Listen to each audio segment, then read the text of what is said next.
An unprecedented new consciousness is transforming the entire human species. A new world is being born. The old world is disintegrating. Both worlds now call to you. Do you want to live in gratitude, patience, contentment, and awe of the universe? Or in anger, worry, overwhelm, and despair? This podcast will help you choose joyfully and effectively. Welcome. And as you challenge the frightened parts of your personality again and again and again and again and again, they begin to lose their control over you.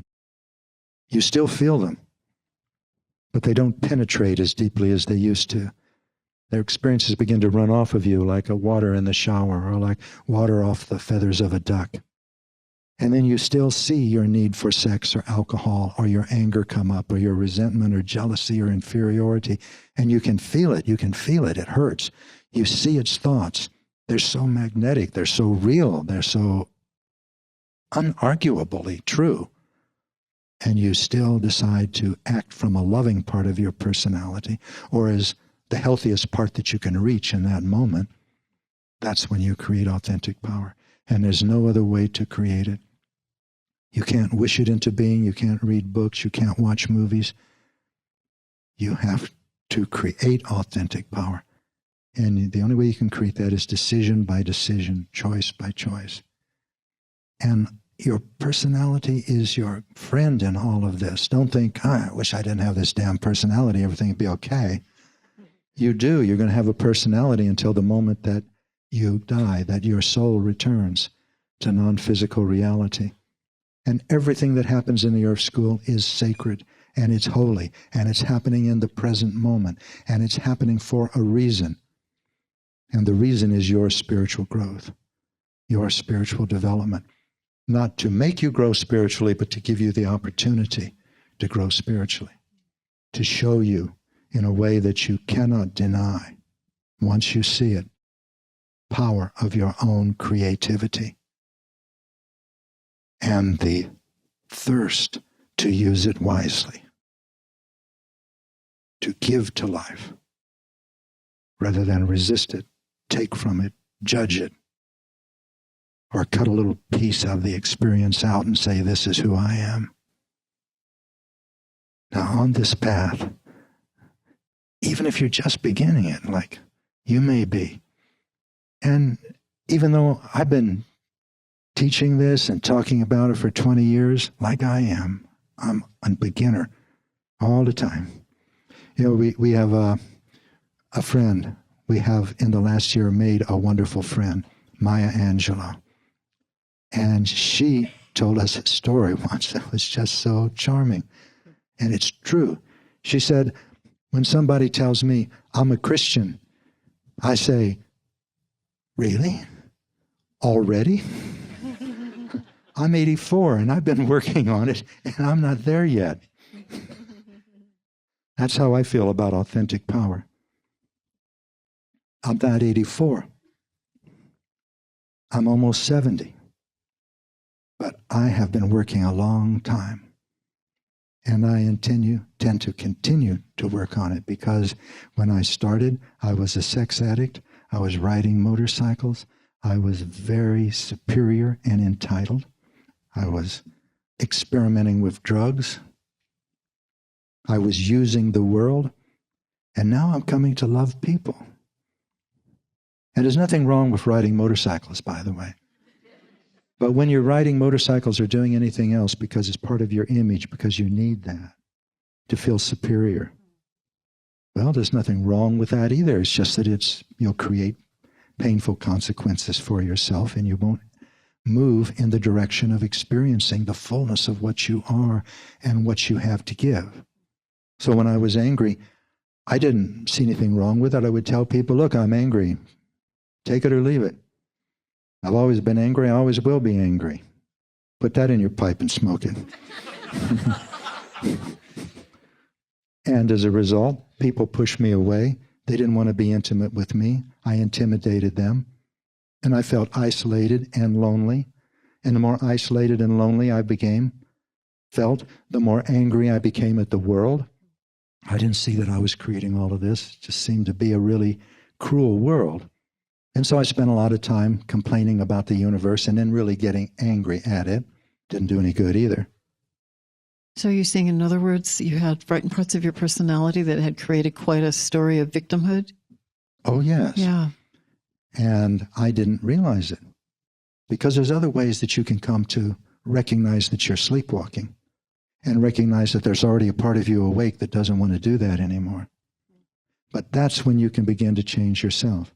That's not when change happens. Change happens when you begin to use what you're learning and what you see and apply it in your own life. Until then, you just think that you're improving. You just think that you're spiritual. You just think that, think.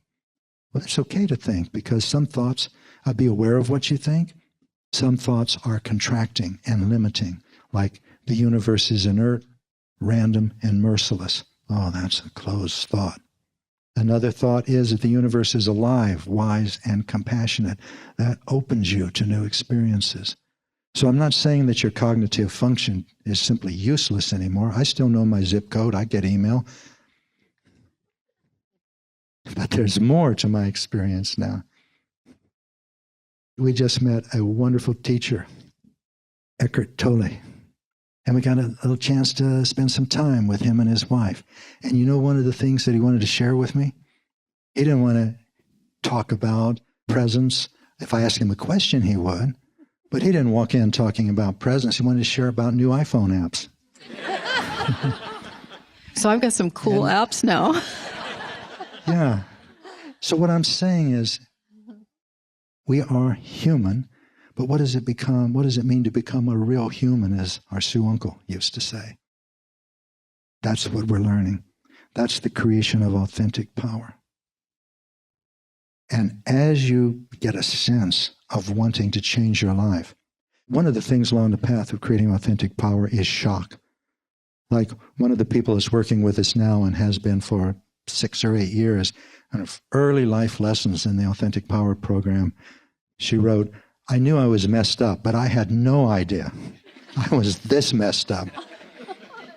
It seems as though everything is pain. The more aware I become, the more pain I create. It's not like that. You don't create pain by becoming aware. That's like walking into a dark room, turning on a flashlight and saying, aha, I just created that couch.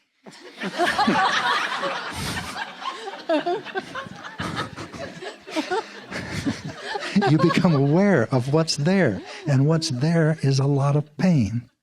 It's also a lot of love. But if you're going to become aware of one, you're going to become aware of all of it. And that's the process of creating authentic power. And as you begin to taste that, even as the words begin to attract you, even if you're frightened at what's required, because sometimes you see something about yourself and you say, oh my God, and then you shut down right away. I'm not going to do that. There's too much at stake. My family, my job, my reputation. Well, there's a well-known Christian who once said, you can't see what I see any more than a camel can fit through the eye of a needle. Well, maybe he was saying, as long as you say to yourself, I can't change, I can't do that. No, I can't open to the love that I feel, not that way. It'll cost too much. Well, there's no right and there's no wrong. There's cause and there's effect. You're the cause each time you choose, and the effects you experience for yourself. That's the nature of the Earth School. There's no judgment in it. It's purely compassionate, wise, beneficent. Now, when you're on this path, you begin to be drawn to others who also want to be responsible for themselves, for what they choose to do, for what they choose to contribute to the world, that have the courage to look inside themselves when they hear something that's true and they don't want to hear it, which means when they react, when they explode. Instead, they're willing to feel that pain, explore it, and say, I'm not going to act on that. The person who just said this to me is more important to me than my acting on that again. When you start to feel that, then you begin to be open to spiritual partners and to spiritual partnerships. A spiritual partnership is a partnership between equals for the purpose of spiritual growth.